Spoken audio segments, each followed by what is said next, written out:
Salut les rétro gamers, c'est Gilo. Aujourd'hui, je suis fier de vous présenter, ouvrez les guillemets, un nouveau jeu NES, fermez les guillemets, fier qu'il soit 100% français, et en plus, il est vraiment cool et réussi, et fier que son développeur ait accepté de venir vous parler sur ma chaîne.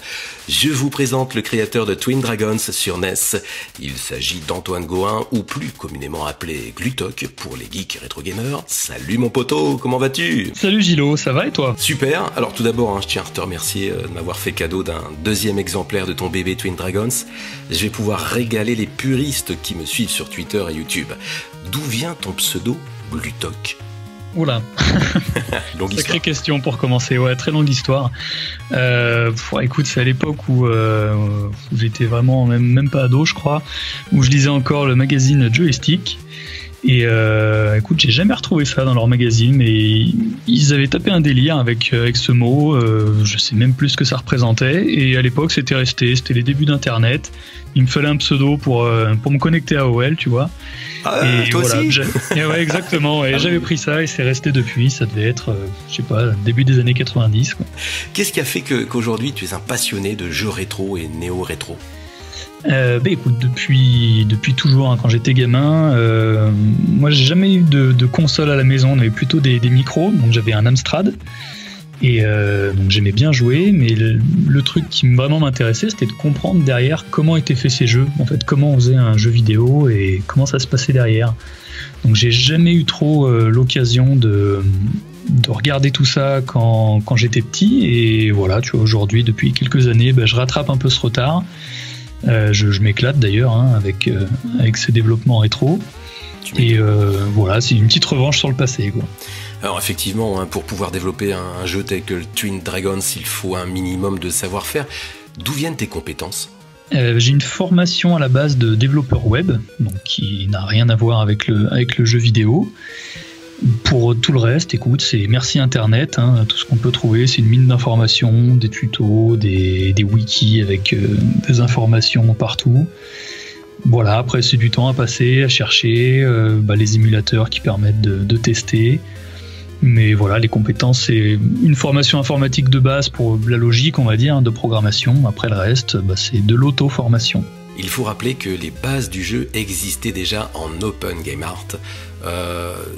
C'était un certain CERT, c'est-à-dire sous licence publique. Tu peux nous en dire un petit peu plus? D'abord, ce CERT, il a imaginé ces pixels, etc. C'est un petit français? Non, il n'est pas français. Alors, il est d'un pays nordique, il me semble, je ne sais plus lequel. Mais oui, il avait fait une planche de sprites et de décors, quelques animations qu'il avait mis en ligne sur Open Game Art, qui est un site avec beaucoup de ressources libres, donc de graphisme. Et donc il avait respecté déjà à la base les contraintes graphiques de la NES. Il avait partagé ça sur un forum qui s'appelle NESdev, nesdev.com. Donc il partageait tous ses travaux NES là-dessus, et moi à l'époque je voulais faire un petit prototype de jeu de plateforme, je suis vraiment nul en graphisme, donc j'avais utilisé cette planche qui était colorée, qui était vraiment sympa pour bosser un prototype en fait. Effectivement, on la voit, hein, en même temps, on superpose des images. Il y a aussi quelques musiques 8 bits pendant qu'on fait cette interview. Voilà, c'est un petit peu relax, il faut le dire. Alors, je suppose que c'est suite à ce projet que tu as eu l'idée de créer ton propre studio de développement qui s'appelle Brock Studio. Pourquoi Brock? Je pose des questions un peu, voilà, toutes simples. Écoute, ça c'est une conversation avec le graphiste qui a pris la relève pour le projet, et on cherchait un nom studio. Voilà, on était tous les deux, on n'avait pas vraiment d'argent, on a toujours pas beaucoup plus, et du coup il m'a dit écoute, on a qu'à s'appeler Brock Studio, le studio fauché. Tu peux nous présenter ta petite équipe? Oui, donc au graphisme on a Martin Leborgne qui a donc pris la suite du travail de CERT, qui se l'a approprié quelque part parce qu'il a fait pas mal de modifications, notamment sur les décors. Donc c'était un peu un gros boulot de s'approprier quand même le travail de quelqu'un, c'est pas évident. Mais bon, il a super bien bossé, il a fait aussi tout ce qui est packaging, visuel, illustration, c'est lui qui a fait tout ça. Ah, justement, j'allais te poser cette fameuse question, parce que, voilà, quel packaging! Il y a cette impression qui est faite sur les boîtes, sur tout ce qu'il y a à l'intérieur, qui est parfaite. Les notices sont sublimes. Voilà, c'est une impression de qualité exceptionnelle. Et j'allais te demander qui s'en est occupé. Voilà, t'as répondu déjà à cette question. Mais il n'y a pas que Martin dans cette toute petite. Voilà, il n'y a pas que Martin. Il y a Mathieu, donc Mathieu Alberstadt, qui a bossé lui sur toutes les musiques et les effets spéciaux.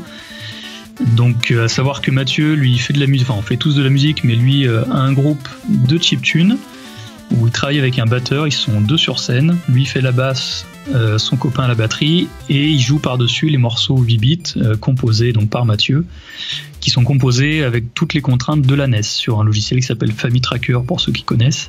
Donc le groupe s'appelle Please Lose Battle pour ceux que ça intéresse. Donc voilà, c'était pas un débutant dans ce milieu-là, donc je savais à qui je confiais le travail, et il a vraiment fait un boulot excellent. C'est de l'art à ce niveau-là. Alors, tu t'es inscrit, donc tu le disais, sur le site NESdev pour participer à la compétition de développement de jeux vidéo, et la suite est belle à entendre. Oui, la suite est sympa. Écoute, voilà, en fait, j'ai fait ce prototype pour une compétition qui avait lieu donc sur le forum NESdev. Donc le projet, je l'ai attaqué fin 2016, la fin de la compétition c'était fin janvier 2017. Moi c'était vraiment pour le fun, donc j'avais bien bossé quand même sur ce prototype de jeu de plateforme, cette petite démo. J'étais très content de la présenter sur ce forum. Et la finalité, c'était que j'ai remporté la compétition, et ça vraiment, pour moi c'était déjà le top, quoi. Yes, le trophée d'or. Exactement, c'était génial, et ça m'a vraiment motivé, les retours des gens et le fait d'avoir gagné, ça m'a motivé à continuer ce projet, à pas le laisser juste sous forme de démo. Alors, suite à ce succès, tu t'es lancé dans une campagne de financement participatif en mai 2017, c'est bien ça ? C'est ça. Vous avez pu terminer, grâce à cela, ça a rencontré aussi un beau succès, le jeu et le produire en version boîte. Ouais. Alors ça a duré combien de temps cette campagne ? Écoute, la campagne a duré tout le mois de mai, ça a dû démarrer le 1er ou le 2 mai, voilà, jusqu'à début juin. C'était un peu au culot, je te l'avoue, parce que des campagnes Kickstarter pour des jeux vidéo, je pense qu'il y en a à l'appel. Pour des jeux rétro, il y en a peut-être moins, du coup c'est un petit peu obscur, et les gens n'ont pas forcément confiance ou sont un petit peu frileux, surtout quand t'es un Français qui sort de nulle part avec un projet comme ça. Donc c'était un peu au culot, très honnêtement, je comptais sur la communauté NES qui suit derrière pour participer à un max, et ils ont vraiment bien joué le jeu. Et voilà, ça a vraiment dépassé toutes les espérances que je pouvais avoir. Moi, tout ce que je voulais, c'était financer la production de quelques cartouches. Et voilà, à mon niveau, ça a explosé. Non, mais il n'y a pas photo. Alors, moi, je le remets sur le devant de la scène, mais ils sont formidables, vous êtes formidables tous les trois. Et je tiens encore à féliciter Mathieu, qui a créé les musiques du jeu. C'est tout simplement topissime pour un jeu 8 bits. Si ce jeu était sorti à l'époque de la NES, il aurait fait un carton. Mais mieux vaut tard que jamais, Antoine. Et ça nous permet, nous, les rétro gamers, de profiter en 2018 d'une pépite vidéoludique. Et en cartouche, s'il vous plaît. Écoute, merci beaucoup. Ah non, mais franchement, je le pense, je l'avais mis encore récemment sur Twitter. Qu'est-ce qui vous a pris le plus de temps dans le développement de Twin Dragons ? Qu'est-ce qui a pris le plus de temps ? C'est pas évident à répondre. Pour la partie graphique, déjà, je peux répondre pour Martin. Le plus long, je pense, ça a été d'assimiler toutes les règles et les contraintes techniques de la NES, parce qu'il y en a un paquet pour les graphismes. Alors c'est des limitations qui peuvent servir l'aspect créatif, mais qui du coup au début sont un peu perturbantes. Donc voilà, recommencer pas mal de choses, lui dire non, ça va pas marcher, ça va marcher, plutôt comme ça. Voilà, ça a pris un peu de temps. Et de mon côté, pour le code, tout ce qui est programme, écoute, j'avais jamais fait de jeu vidéo avant, donc capter un peu la logique des jeux vidéo, le fonctionnement d'un jeu de plateforme, l'aspect physique, le moteur physique du jeu, et évidemment on va tout coder de A à Z, puisqu'il n'y a pas de bibliothèque toute prête comme on peut avoir sur PC avec Unity ou GameMaker par exemple. Là il faut tout faire à la main, sur mesure. Tu as utilisé quel langage pour programmer le jeu ? Donc le jeu est complètement en assembleur. Donc c'est un langage qui est un des plus proches du processeur, pour pas dire le plus proche. Et écoute, les seules bibliothèques que j'ai utilisées, c'est un moteur pour la musique et quelques fonctions qu'on peut trouver sur internet, des fonctions très génériques de lecture des manettes, de choses comme ça.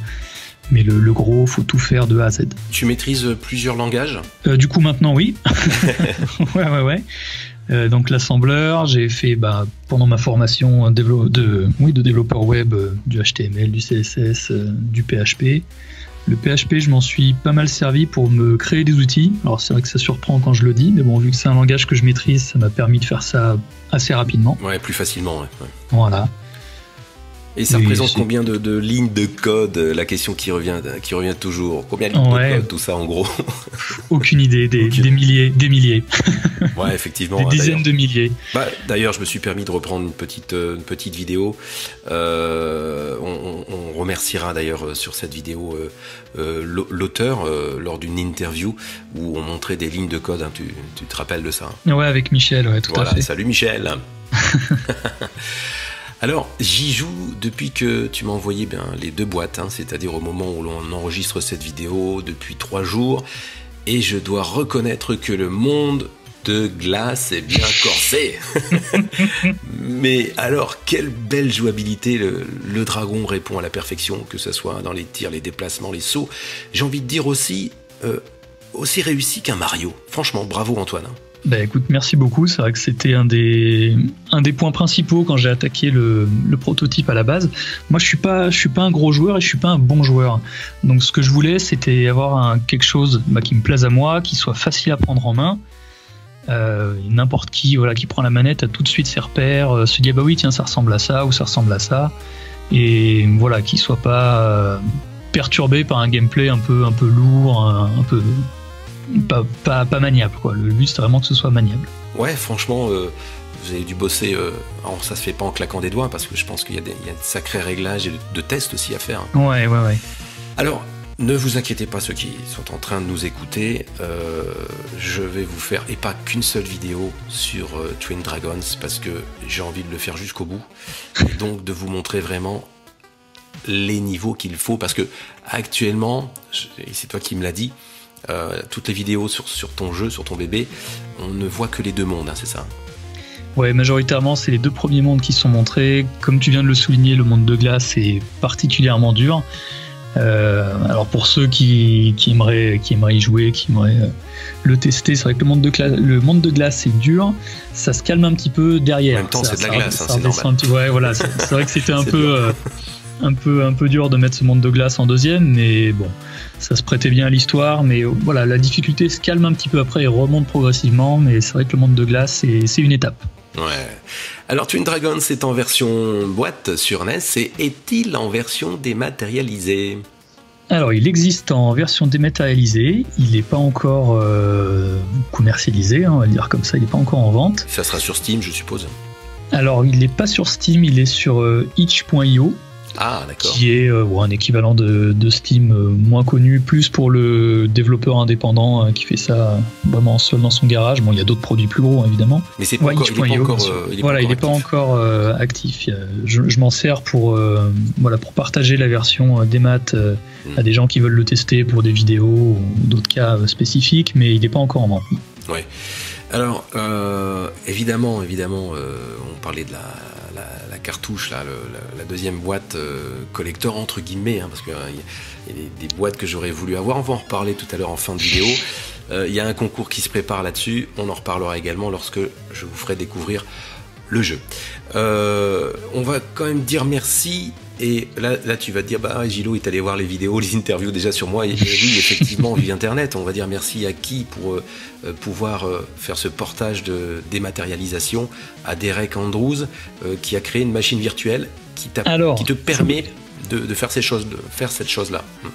Ouais, alors c'était le plan A, ça, de travailler avec ce qu'avait fait Derek. Ouais, ça a changé parce que ce qu'il avait fait, malheureusement, était un peu trop, limité, rigide, limité entre guillemets par rapport à ce que demandait Twin Dragons. Donc on avait travaillé un petit moment pour essayer de le faire évoluer. Au bout d'un moment, il m'a dit écoute, franchement, ça m'ennuie de faire du bidouillage pour ton jeu qui est vraiment excellent. Et clairement, il a été vraiment adorable. Il m'a dit je te rends ton argent et va voir plutôt un tel ou un tel qui auront des produits bien plus adaptés. Et vraiment, enfin, je sais qu'il écoutera jamais cette vidéo malheureusement, mais je le remercie 1000 fois pour ce geste et pour le temps qu'il a passé pour moi. Et du coup, j'ai travaillé avec la personne qui fait 3D NES. Pour ceux qui connaissent, c'est l'émulateur qui permet de jouer à des jeux NES en 3D. Et il a donc une version de son émulateur qui s'appelle 2D NES.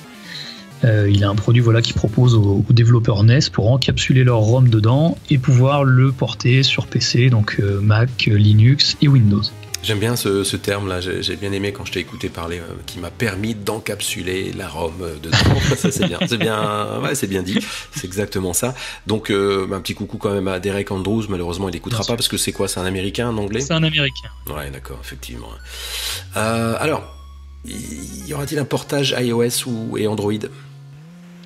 C'est possible. Ouais, c'est possible. Alors pareil, 2D NES, donc il s'appelle Geode, le mec qui fait 3D NES et 2D NES.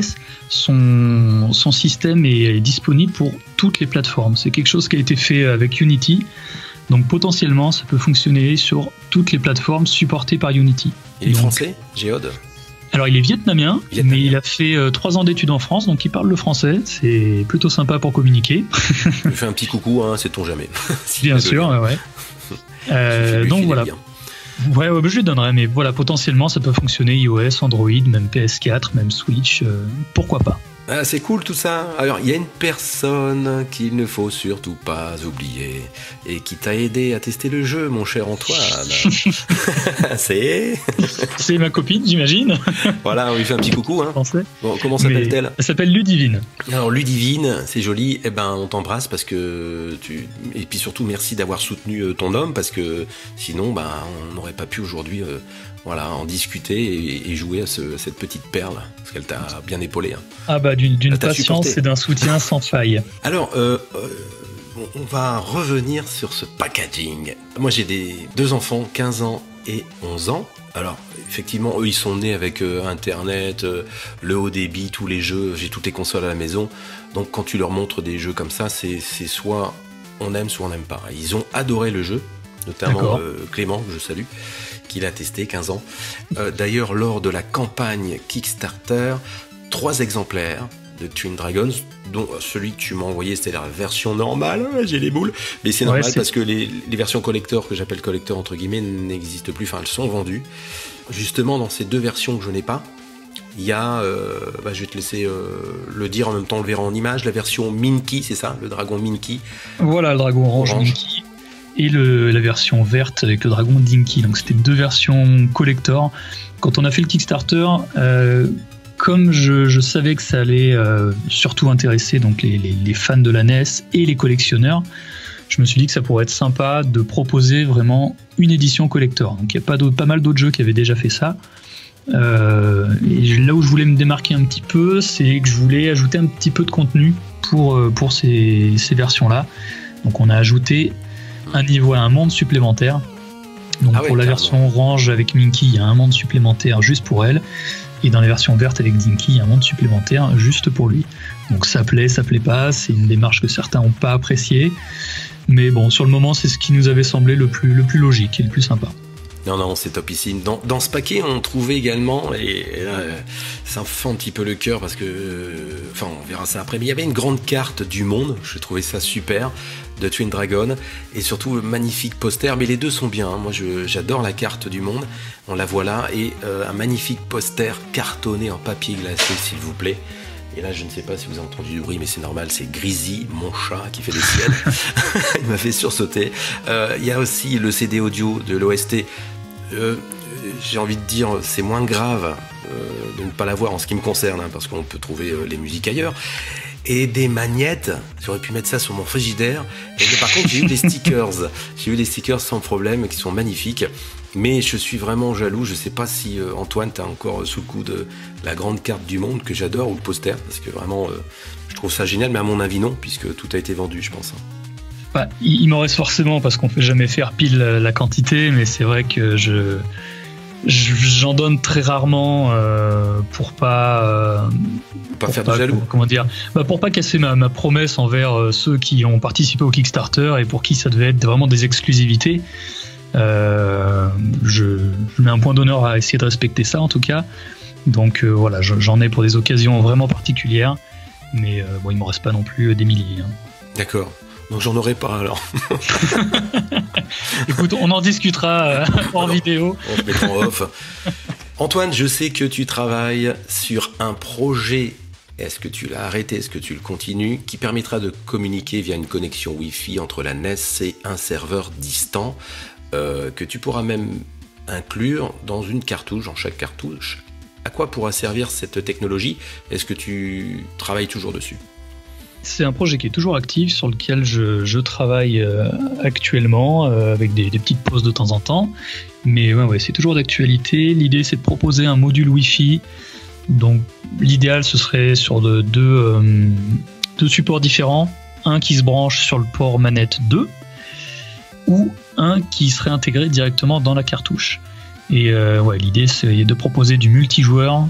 En tout cas d'une connexion internet pour la NES, pour plein de possibilités différentes, que ce soit du multijoueur, du téléchargement de contenu, éventuellement de mise à jour, d'échange d'informations avec un jeu extérieur, que ce soit sur PC ou même sur une autre console rétro. On peut imaginer le module porté pour une autre console rétro, et de partager comme ça des infos pour un jeu qui serait rétro-plateforme, j'ai envie de dire. Alors en parlant de ce jeu action-plateforme, on peut l'appeler comme ça, je vais vous donner quelques chiffres du nombre de niveaux, des mondes, etc.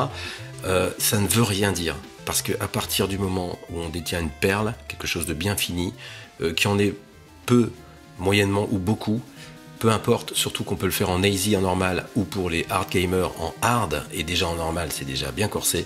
Donc ces chiffres ne veulent rien dire, hein, puisqu'on parle, là on est entre nous, entre passionnés et collectionneurs passionnés de rétro gaming. Il y a 7 mondes, 21 niveaux, 8 boss à affronter, tu me corriges hein, si c'est faux. C'est tout bon, je te corrige juste parce qu'il y a une petite erreur sur la boîte, c'est pas 21, c'est 22 niveaux.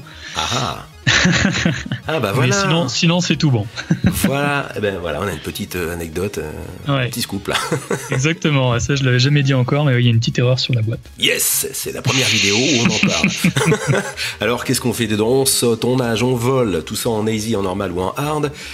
Twin Dragon, c'est un indispensable, j'ai envie de dire, pour tout fan de la NES qui se respecte. Il n'y a pas à chier, à posséder absolument. Et au fait, Glutok, il n'y a pas rupture de jeu? Si, je suis actuellement en rupture, malheureusement. Depuis hier ou avant-hier, je ne sais plus. Je suis en rupture, mais le nouveau stock arrive. Il est commandé, ça doit arriver d'ici un mois, je pense. Quelque chose comme ça. Donc pour ceux qui veulent se procurer le jeu, il n'y a pas de souci, il y en aura. N'hésitez pas à précommander si vous voulez sur le site. Il n'y a pas d'arnaque, il n'y a pas d'embrouille. Le jeu sera envoyé dès que j'ai le stock. Mais voilà, j'attends pour le moment que ça arrive. Et le lien se trouve dans le descriptif. Et moi j'ai de la chance, j'en ai 2, nananaire. Mais attention, attention, parce qu'il y en a qui vont dire ouais mais Gilo il a tout, on lui donne. Non, j'ai déboursé quand même ce qu'il fallait à juste titre, parce que vous le méritez amplement tous les trois, Martin, Mathieu et toi Antoine, pour le travail fourni et le résultat surtout. Donc effectivement, j'ai pris la plus grosse version à 50 € et tu m'as offert donc une seconde boîte pour pouvoir vous la faire gagner.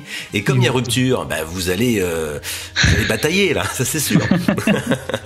On va vous faire ce concours à part. Ça sera là une vidéo interview, on va pas tout mélanger et on va vous faire ça à part. Donc il faut bien scruter mon compte Twitter. C'est là où je suis le plus actif 7/7. Presque pas jour et nuit, mais des fois on se demande. J'adore ce réseau social, j'adore. Plus Facebook non, mais par contre j'adore Twitter. Bon, en tout cas, je suppose que là on va effectivement, on avait dit on fera une interview assez courte, ça va, on n'a pas fait trop long. Là maintenant on va se quitter.